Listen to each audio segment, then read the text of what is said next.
Hello दोस्तों, स्वागत है आपका गुरु बाबू के यूट्यूब चैनल में। आज हम बात करेंगे द पर्सनल एमबीए किताब के बारे में, जिसे जॉश कुफमैन ने लिखा है।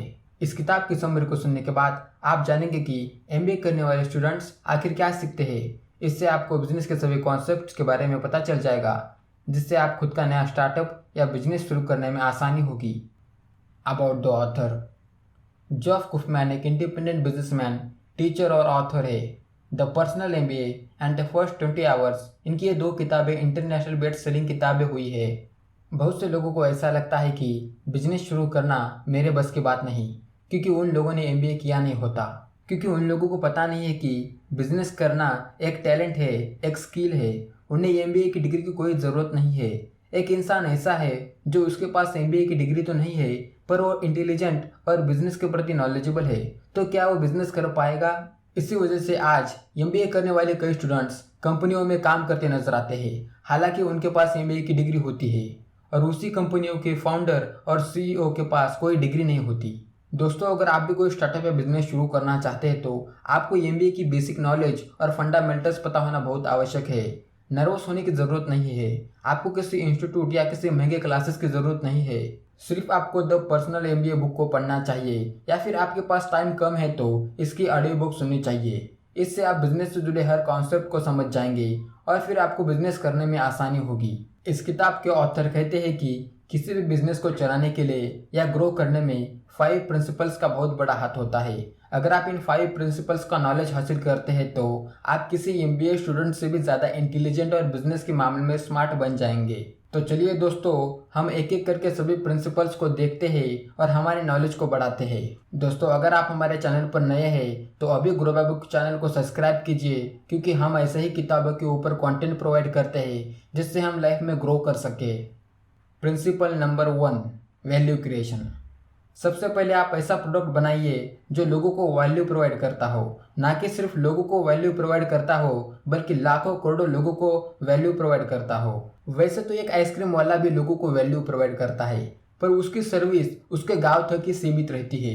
अगर वो इंसान कुछ ऐसा करे कि उसकी सर्विस लाखों करोड़ों लोगों तक पहुंच जाए तो वो बहुत जल्दी अमीर बन जाएगा। इसलिए डोमिनोज और एमबीए चाय वाला जैसे बिजनेस फास्ट ग्रो करते हैं। इस किताब में बताया गया है कि वैल्यूएबल सर्विसेज मोस्टली 12 चीज़ों में आते हैं। पहली चीज है psychological product.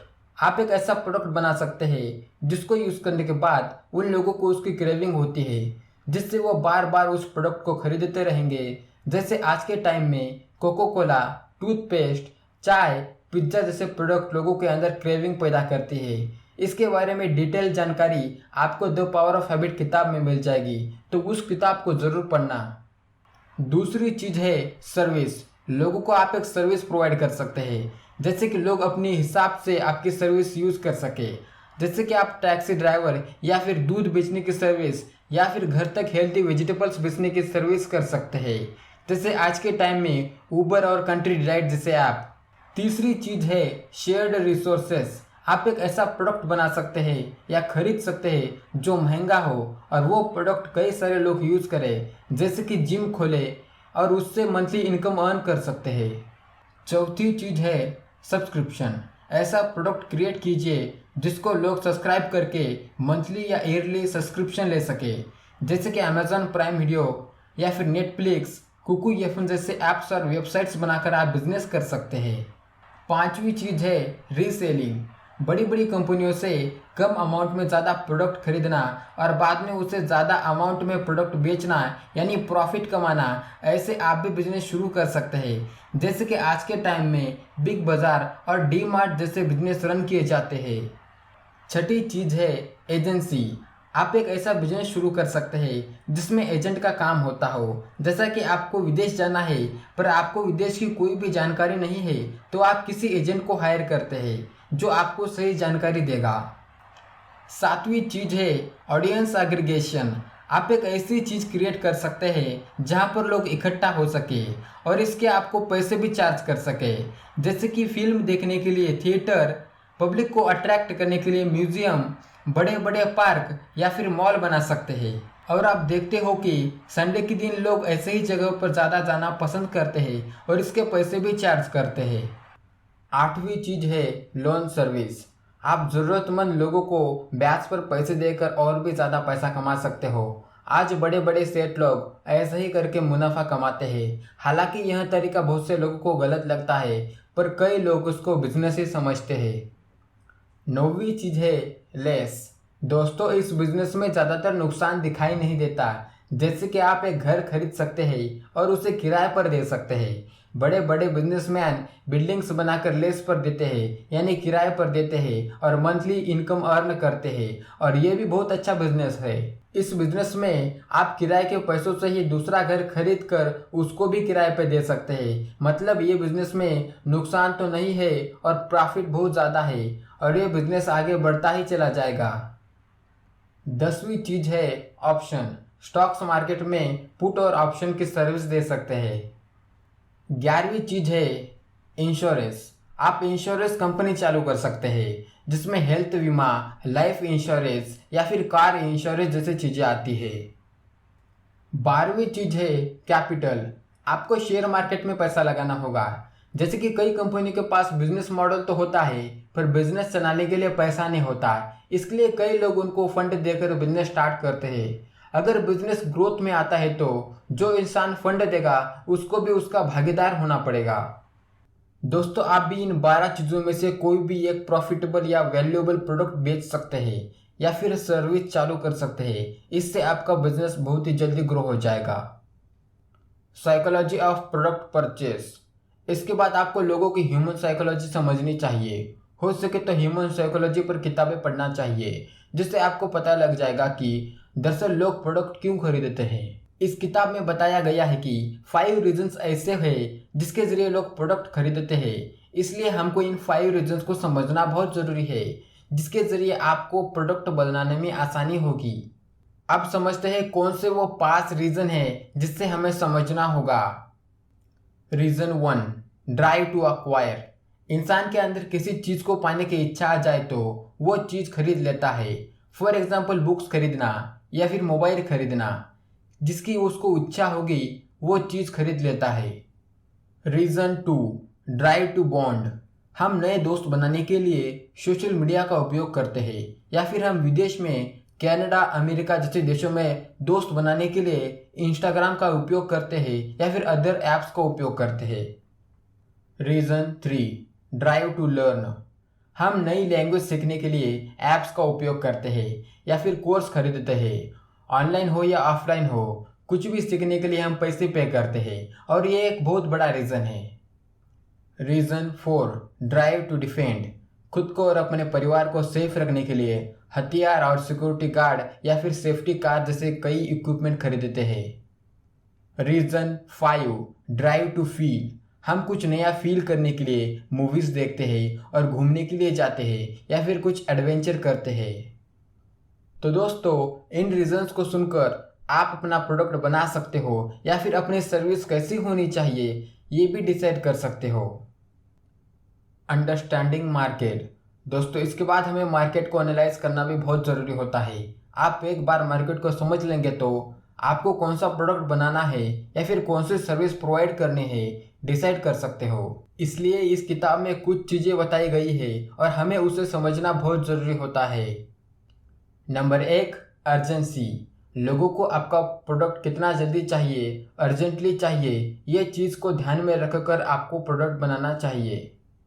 Number 2, market size. आपको मार्केट साइज को समझना होगा, जैसे कि आपका प्रोडक्ट कितने शहरों में बिक सकता है या फिर कितने देशों में बिक सकता है। आपका प्रोडक्ट यूज करने वाले औरतें हैं या फिर बच्चे या फिर आदमी। Number 3, pricing potential. आपके बनाए प्रोडक्ट को कितने प्राइस में रखना चाहिए। Number 4, cost of customer acquisition. आपका प्रोडक्ट कस्टमर के हाथ में जाने तक कितना खर्चा आएगा। Number 5, uniqueness of offer. आपका प्रोडक्ट दूसरे प्रोडक्ट से कितना डिफरेंट है और कितना सस्ता है। Number 6, speed to market. आपका प्रोडक्ट मार्केट में कितने जल्दी पहुंच सकता है। Number 7, up front investment. आपको बिजनेस खड़ा करने में या फिर प्रोडक्ट बनाने में कितना पैसा इन्वेस्ट करना होगा। Number 8, evergreen potential. आपको ये जानने की भी ज़रूरत है आपका प्रोडक्ट हर साल कितना बिकता है, जितना इस साल बिका है। इन सारी बातों को जानकर आप डिसाइड कर सकते हैं कि कौन सा प्रोडक्ट बनाना है या फिर इस प्रोडक्ट से आपका बिजनेस ग्रो होगा या नहीं। Choose market with competition.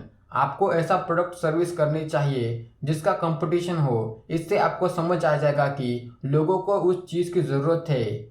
सिर्फ आपको 4 चीज़ों पे ध्यान देना होगा। नंबर 1, लोग आपका प्रोडक्ट खरीदने के बाद सेटिस्फाई हो रहे हैं या नहीं, या फिर कैसा फील कर रहे हैं। नंबर 2, आपका प्रोडक्ट खरीदने के बाद कस्टमर को कोई प्रॉब्लम तो नहीं आ रही है। नंबर 3, प्रोडक्ट का प्राइस लोगों के बजट में है या नहीं। नंबर 4, आपका प्रोडक्ट लोग बार बार खरीदते हैं या नहीं, ये भी देखना बहुत ज़रूरी होता है। प्रोटोटाइपिंग, नया प्रोडक्ट कैसे बनाएं। दोस्तों, हमें किसी भी प्रोडक्ट को या सर्विस को सर्व करने से पहले हमें उसका छोटा सा प्रोटोटाइपिंग बनाना चाहिए, यानी नमूना बनाना चाहिए, ताकि हम किसी भी मुसीबत में ना फंसे। इस किताब में 6 टिप्स बताए गए हैं। नंबर 1, सबसे पहले हमें प्रोडक्ट बनाने का सबसे अच्छा आइडिया ढूंढना चाहिए। नंबर 2, जितना हो सके उतना प्रोडक्ट को सिंपल बनाएं और लॉन्च कर दे। नंबर 3, बाद में कस्टमर से पूछे कि आपको प्रोडक्ट कैसा लगा, मतलब फीडबैक ले लीजिए। नंबर 4, कस्टमर्स ने जितनी भी कमियां निकाले हैं अगली बार उसे सुधार लीजिए। नंबर 5, फिर से प्रोडक्ट लॉन्च करें सिंपल तरह से और फिर से फीडबैक ले। ऐसा तब तक करते रहिए जब तक प्रोडक्ट पूरी तरह से परफेक्ट ना हो। नंबर 6, प्रोडक्ट परफेक्ट बनने के बाद उसे आगे बढ़ाएं। अब जानेंगे प्रिंसिपल नंबर 2, मार्केटिंग। दोस्तों, आपका प्रोडक्ट तैयार हो जाने पर उसको मार्केटिंग करनी पड़ती है और लोगों को बताना पड़ता है कि किस तरह से हमारा प्रोडक्ट अच्छा है, इसके कोई साइड इफ़ेक्ट्स नहीं है। लोगों को विश्वास दिलाना पड़ता है कि आपका प्रोडक्ट बहुत अच्छा है। मार्केट में अलग अलग तरह से मार्केटिंग होती है। कोई न्यूज़पेपर द्वारा मार्केटिंग करता है, कोई टेलीविज़न, कोई रेडियो द्वारा, यूट्यूब पर भी कई मार्केटिंग की जाती है। इसलिए आज डिजिटल मार्केटिंग का बहुत तगड़ा परफॉर्मेंस है। इसी तरह से एफिलिएट मार्केटिंग भी की जाती है, जैसे कि आपका प्रोडक्ट आप किसी को बेचने के लिए कहते हो और उसमें से कुछ हिस्सा उस इंसान को देते हो क्योंकि उसने प्रोडक्ट बेचा। अब जानेंगे प्रिंसिपल नंबर 3, सेल्स। दोस्तों, मार्केटिंग के बाद आता है सेल्स, यानी प्रोडक्ट को बेचना। सेल्स में भी इस किताब के अंदर 3 स्टेप बताए गए हैं और वो है trust, price and negotiation. Number 1, trust. लोगों को जब तक आपके प्रोडक्ट पर ट्रस्ट नहीं होगा तब तक लोग आपका प्रोडक्ट नहीं खरीदेंगे। जैसे कि आज के टाइम में पार्ले जी का ट्रस्ट लोगों के अंदर भरा हुआ है। हालांकि पार्ले जी के अंदर ज़्यादा फ्लेवर्स नहीं है और मार्केट में पार्ले जी से अच्छे अच्छे प्रोडक्ट कई फ्लेवर्स के साथ है, पर उनमें से ज़्यादा पार्ले जी की बिक्री होती है क्योंकि पार्ले जी लोगों का ट्रस्ट जीत लिया है और वो प्रोडक्ट अब सालों साल बिकेगा। Number 2, price. दोस्तों, अब आपको प्रोडक्ट का प्राइस रखना होगा। प्राइस ऐसा रखें कि उस प्रोडक्ट के हिसाब से ना ही उसकी कीमत ज़्यादा होनी चाहिए ना ही उसकी कीमत कम होनी चाहिए। अगर कीमत कम होगी तो लोगों को शंका पैदा होगी, अगर कीमत ज़्यादा होगी तो ज़्यादातर लोग प्रोडक्ट नहीं खरीदेंगे। मान लीजिए आपने कोई किताब लिखी है तो आप उसकी प्राइस कैसे डिसाइड करोगे। इसके लिए आपको बेसिकली 3 चीज़ों पे ध्यान देना होगा। नंबर 1, आपके प्रोडक्ट की कंपटीशन मार्केट के किस प्रोडक्ट से कंपटीशन देती है, उस प्रोडक्ट के कीमत के आसपास से प्राइस हो।